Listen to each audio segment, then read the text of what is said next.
Which of the following is the primary function of the xylem tissue in plants? A. Transport of sugars. E. Storage of food reserves. A. Transport of water and minerals. A. Synthesis of proteins.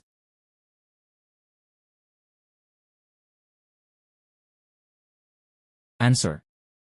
Letter A. Transport of water and minerals.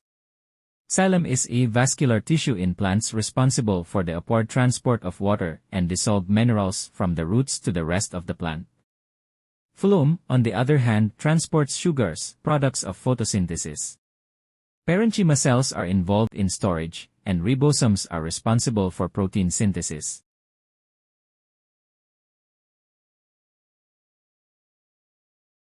In assessment, what is the primary purpose of formative evaluation? A. To assign grades at the end of a learning period. E. To monitor students' learning and provide ongoing feedback to improve teaching and learning. C. To determine if learners have met the learning objectives after instruction. A. To compare the performance of students against each other. The process which a liquid changes into a gas is called a condensation. E. Sublimation. A. Evaporation. A. Deposition.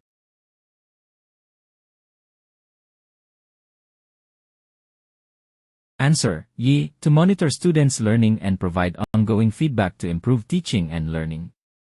Formative evaluation is conducted during instruction to identify areas where students need support and to inform instructional adjustment.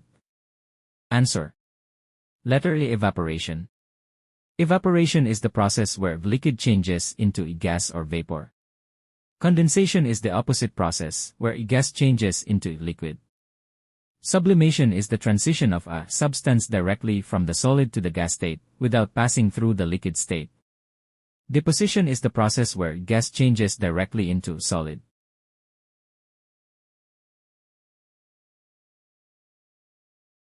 Answer. E. To monitor students' learning and provide ongoing feedback to improve teaching and learning.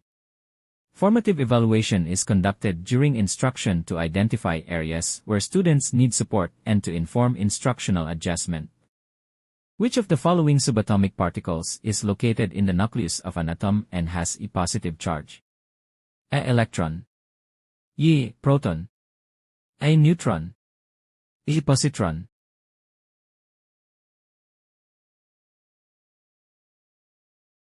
Answer. The law of readiness. The law of readiness, in the context of learning, implies that learners are more motivated and learn more effectively when they are mentally, emotionally, and physically prepared and see the value in the learning task. Answer. Letter A. Proton. The nucleus of an atom contains protons and neutrons. Protons have positive electrical charge, while neutrons have no charge, they are neutral. Electrons are negatively charged particles that orbit the nucleus. Positrons are antiparticles of electrons, having a positive charge but are not typically found within the nucleus of a stable atom.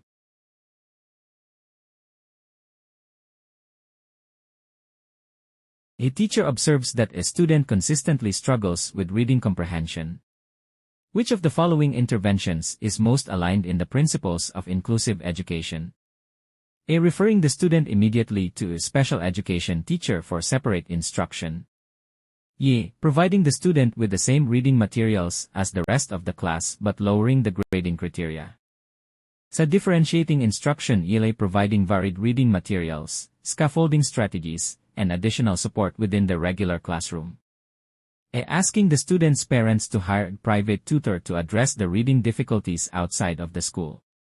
In Mendelian genetics, if a homozygous dominant individual, AA, is crossed with a homozygous recessive individual, small aa, what is the genotype of all the offspring in the if1 generation?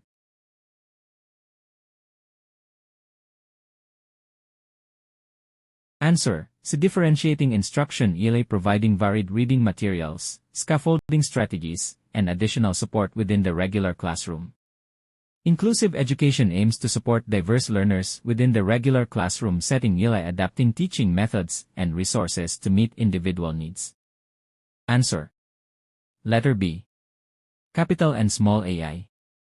When a homozygous dominant individual, AA, is crossed with a homozygous recessive individual, AA. Each parent can only produce gametes with a single type of allele, A from the dominant parent and A from the recessive parent. When these gametes fuse during fertilization, all the offspring in the first filial, if one generation will inherit one dominant allele, A, and one recessive allele, A, resulting in a heterozygous genotype, AA.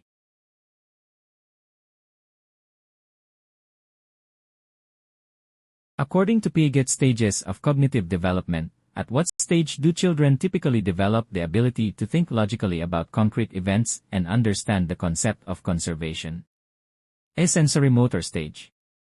E. Preparational stage. C. Concrete operational stage.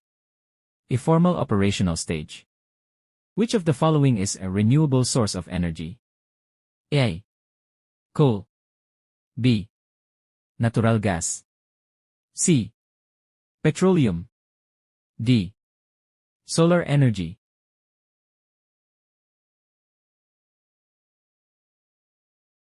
Answer: C. Concrete operational stage. The concrete operational stage, approx.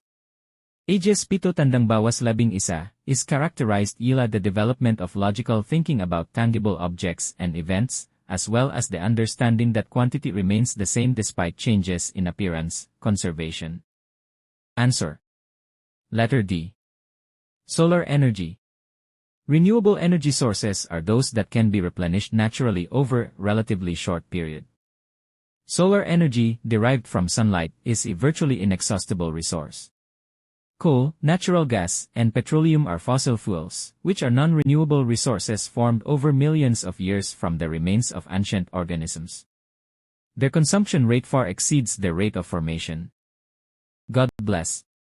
Soon professional. Don't forget to subscribe.